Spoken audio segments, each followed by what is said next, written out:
कहानी की शुरुआत साउथ अफ्रीका के जंगलों को दिखाते हुए होती है, जहाँ पर कि कुछ लोग जानवरों को पकड़कर उनकी तस्करी किया करते थे। यहाँ पर आज उनका बॉस कहता है कि कुछ अमेरिकन आने वाले हैं, इसीलिए 7 नंबर की शेरनी को जल्दी से तैयार करो। दरअसल ये लोग शेरों के सर का व्यापार किया करते थे। लोग यहाँ पर आते हैं और पैसा देकर शेरों के सर को अपने साथ घर ले जाते हैं और वहाँ बोलते हैं कि उन्होंने इसका शिकार किया है और अपनी इज्जत बढ़ाते हैं। अब यहाँ पर उनका बॉस एक आदमी को एक शेरनी को मारने का ऑर्डर देता है। अब जैसे ही वो आदमी उसे शूट करता है तो गोली शेरनी की आंख में लग जाती है, जिससे वो बेहोश हो जाती है। लेकिन उस आदमी को लगता है कि वो मर गई है। लेकिन जैसे ही लोग उसे बाहर निकालने के लिए पिंजरे के अंदर जाते हैं तब ये शेरनी जग जाती है और उन पर अटैक कर देती है। वो यहाँ पर जितने भी लोग थे उन सभी को मार देती है। अब इसके बाद कहानी कुछ महीने बाद की दिखाई जाती है। अब यहाँ पर शिकारियों का एक ग्रुप जो कि गैर कानूनी तरीके से जानवरों का शिकार किया करते थे। दरअसल ये लोग जानवरों के बॉडी पार्ट्स को अलग अलग करके उनका बिजनेस किया करते थे, जैसे कि हाथी के दांत, शेर की खाल और भी बहुत कुछ। इनके लीडर का नाम जलाम होता है, जो कि शिकारियों के इस ग्रुप को चलाता है। उन्होंने यहाँ पर एलिसिया विल्सन नाम की एक लड़की को किडनैप करके रखा हुआ है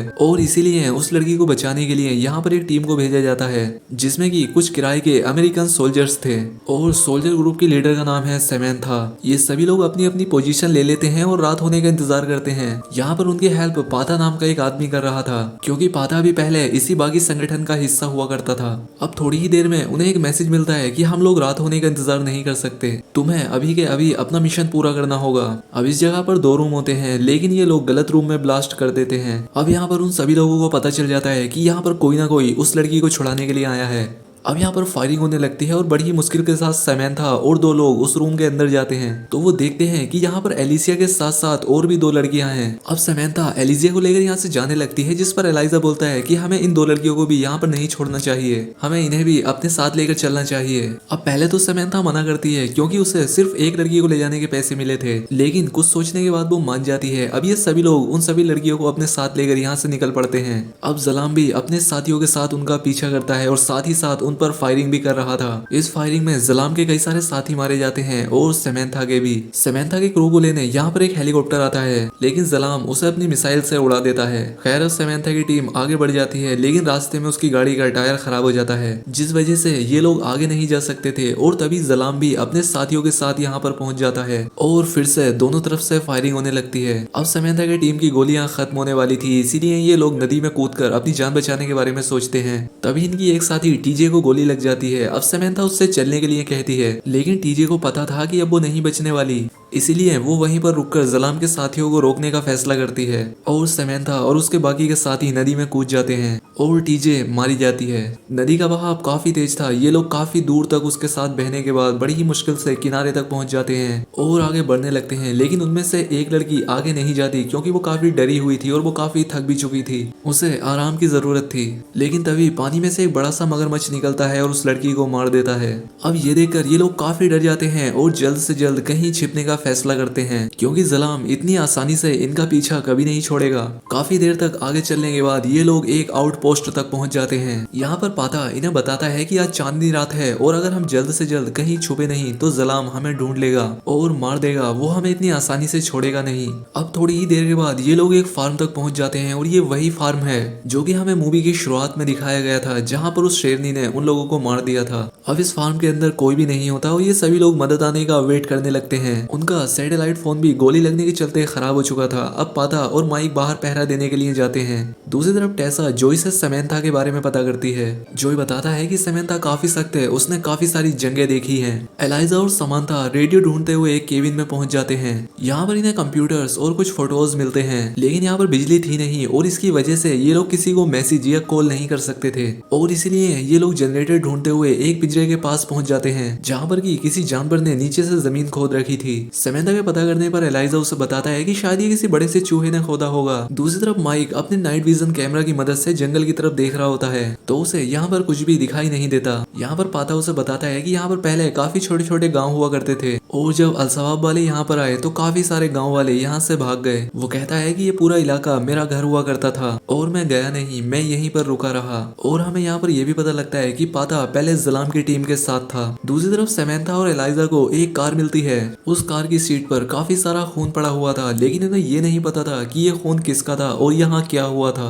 इसके बाद ये लोग एक गोडाउन में पहुंच जाते हैं, जहाँ पर शेरों की बहुत सारी खाल लटकी हुई थी। अब सेमेंथा एलाइजा से पूछती है कि कुछ बताओगे, अब इस सब का क्या मतलब है। एलाइजा एलाइजा बताता है कि शेरों की खाल और उनकी हड्डियों का ईस्टर्न मार्केट में बहुत ही अच्छा खासा पैसा मिलता है।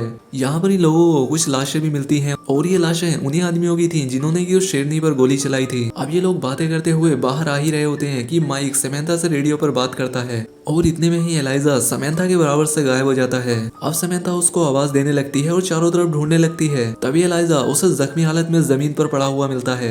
वो मर चुका था और उसके सामने ही झाड़ियों में वही शेरनी बैठी थी जिसने उसका ये हाल किया था। समंथा उस पर गोलियां चलाने लगती है और ये गोलियों की आवाज सुनकर सभी लोग अलर्ट हो जाते हैं। तभी वो बाहर आता है चेक करने के लिए। उसे यहाँ पर कुछ हाथी दिखाई देते हैं जिसे देखकर वो काफी खुश हो जाता है, लेकिन तभी उसके पीछे से वही शेरनी आती है और वो पर हमला कर देती है। वो उस पर गोलियां चलाने लगता है और गोलियों की आवाज सुनकर जॉय बाहर आता है तो वो उसे बताता है कि शेर ने उस पर हमला किया है। और इतने में ही माइक और समंथा भी यहाँ पर पहुंच जाते हैं। समंथा बताती है कि एलाइजा मारा जा चुका है। खैर अब ये लोग वो को उठाकर अंदर ले जाते हैं। उसके जख्मों पर कपड़ा लगाते हैं क्योंकि वो काफी जख्मी हो चुका था। वहीं दूसरी तरफ जलाम अभी भी इनको ढूंढ रहा था। उसका एक साथी उसे बताता है कि वो लोग साउथ की तरफ गए हैं और अब जलाम भी साउथ की तरफ रवाना हो जाता है। अब दूसरी तरफ समंथा और उसकी टीम भी काफी परेशान थी क्योंकि अब इनको दोनों तरफ से खतरा है, जिसमें कि एक तरफ जलाम और दूसरी तरफ वो शेर था। और अब इसीलिए इन्हें किसी भी तरह से जनरेटर ढूंढकर रेडियो ऑन करना होगा ताकि ये मदद बुला सके। अब इनके पास सिर्फ गोलियां भी 6 ही बची हैं और इतनी कम गोलियों से ये लोग जलाम का मुकाबला नहीं कर सकते थे। पाता बताता है कि उस शेरनी को इन गोलियों से कुछ भी असर नहीं होगा। इस पर समंथा उससे कहती है कि तुम इतना यकीन से कैसे कह सकते हो कि वो शेरनी ही है। इस पर वो बताता है कि शेरों का और मसाई के लोगों का सदियों से एक नाता है। हमारे गांव में जब भी कोई लड़का शेर का शिकार करता है तभी उसे असली मर्द का खिताब दिया जाता है। जिस पर माइक उससे पूछता है कि क्या तुमने भी कभी किसी शेर को मारा है। पाता कहता है कि हाँ मैंने कोशिश की थी, पर मैं किसी भी बेजुबान को मारना नहीं चाहता था और इसीलिए मैंने ऐसा नहीं किया। समंथा कहती है तुमने बिल्कुल सही किया क्योंकि किसी को भी अपनी मर्दानगी साबित करने के लिए किसी बेजुबान को मारना जरूरी नहीं है। अब इसके बाद ये सभी लोग अपनी अपनी पोजीशन ले लेते हैं और माइक टावर पर जाकर नाइट विजन कैमरा से चारों तरफ की निगरानी करने लगता है और सबको हालात बताता है क्योंकि वो शेरनी कहीं पर भी छिपी हो सकती थी। अब जैसे ही जोई और समंथा आगे जाते हैं कि माइक उन्हें तभी रोक देता है क्योंकि वो शेरनी ठीक उनके सामने झाड़ियों में छिपी बैठी थी। वो लोग वहीं पर रुक जाते हैं और तभी माइक का भी कैमरा खराब हो जाता है। अब थोड़ी ही देर में जब माइक का कैमरा फिर से ठीक हो जाता है तो वो शेरनी वहां पर नहीं थी, वो यहाँ से जा चुकी थी। इस बात से ये लोग काफी परेशान हो जाते हैं। अब थोड़ी ही आगे जाने पर इन लोगों को जनरेटर तो मिल जाता है लेकिन उसके अंदर डीजल नहीं था। अब यहाँ पर ढूंढने पर जोई को डीजल मिल जाता है और वो उसे जनरेटर में डाल देता है। खैर अब जनरेटर स्टार्ट तो हो जाता है लेकिन स्टार्ट होते ही वो बंद हो जाता है। दूसरी तरफ टावर पर बैठा माइक अभी भी अपना कैमरा ठीक कर रहा होता है कि तभी उसका सेल नीचे गिर जाता है। अब माइक उसे उठाने के लिए नीचे आता है और उसे वो सेल मिल भी जाता है और अब जैसे ही वो सेल को कैमरे में डालकर कैमरा शुरू करता है तभी उसके सामने वो शेरनी होती है जो कि उस पर अटैक कर देती है और उसे मार डालती है। दूसरी तरफ ये लोग भी जनरेटर को फिर से ऑन करने में कामयाब हो जाते हैं। दूसरी तरफ पाता को माइक की लाश पड़ी हुई मिलती है और वो ये बात सभी लोगों को बता देता है। खैर अब इसके बाद समंथा स्टेशन 1 पर कॉल करती है और अपनी लोकेशन के बारे में बता देती है। वो बताती है कि अल शबाब संगठन हमारे पीछे पड़ा हुआ है, हमारे पास गवर्नर की बेटी भी है और हमारे कई सारे साथी मारे जा चुके हैं और अब हमारी गोलियां भी खत्म हो चुकी हैं, हमें जल्द से जल्द एक्सट्रैक्शन की जरूरत है। लेकिन उन्हें स्टेशन 1 से रिप्लाई आता है कि तुरंत एक्सट्रैक्शन पॉसिबल नहीं है, तुम्हें सुबह तक का वेट करना होगा।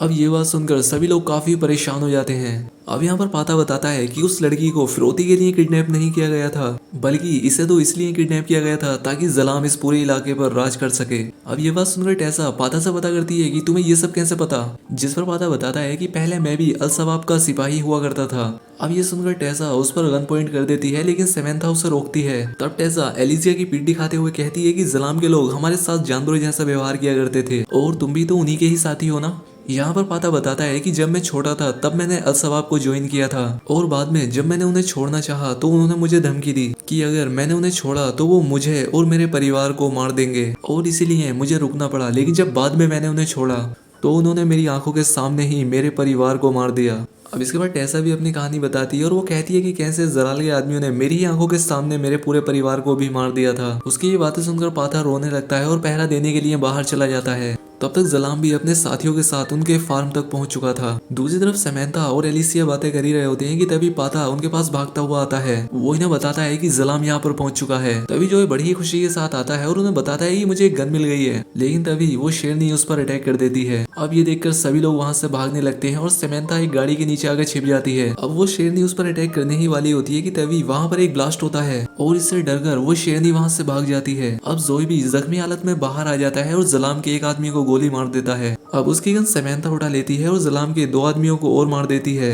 अब इसके बाद वो एलिसिया के पास जाती है, लेकिन टेसा वहाँ पर नहीं थी। टेसा गोडाउन में छिपी हुई थी। तभी वहाँ पर जलाम के आदमी आ जाते हैं और जैसे ही वो उसे मारने वाले होते हैं कि समंथा वहाँ पर पहुंच जाती है और वो उन दोनों को ही मार देती है और वो उसे बचाकर बाहर आ जाती है। बाहर जोई की हालत काफी खराब हो चुकी थी, फिर भी वो जलाम के कई साथियों को मारने में कामयाब होता है। दूसरी तरफ समंथा की भी गोलियां खत्म हो जाती हैं, लेकिन पाथा आकर उसे गोलियां देता है। दूसरी तरफ एलिसिया को भी एक आदमी पकड़ लेता है, लेकिन एलिसिया हिम्मत दिखाती है और उस आदमी को मार देती है। वहीं दूसरी तरफ पाथा मसाक को देख लेता है और उस पर अटैक कर देता है। दरअसल मसाक ही वो आदमी था जिसने की पाथा के पूरे परिवार को मार दिया था, लेकिन मसाक पाथा पर भारी पड़ता है। वो उससे मारने ही वाला होता है कि तभी समंथा उसके पैर पर गोली मार देती है और इसलिए पाथा को मौका मिल जाता है और वो अपनी गन उठाकर मसाक को मार डालता है। अब पाथा का बदला पूरा हो चुका है और अब वो खुशी से मर सकता है। दूसरी तरफ बो और जोए दोनों एक जगह आकर बैठ जाते हैं। इन दोनों की हालत काफी ज्यादा खराब हो चुकी थी। तभी इनके पास जलाम के 3 साथी आते हैं और वो इन्हें मारने ही वाले होते हैं कि तभी वो शेरनी उन तीनों पर अटैक कर देती है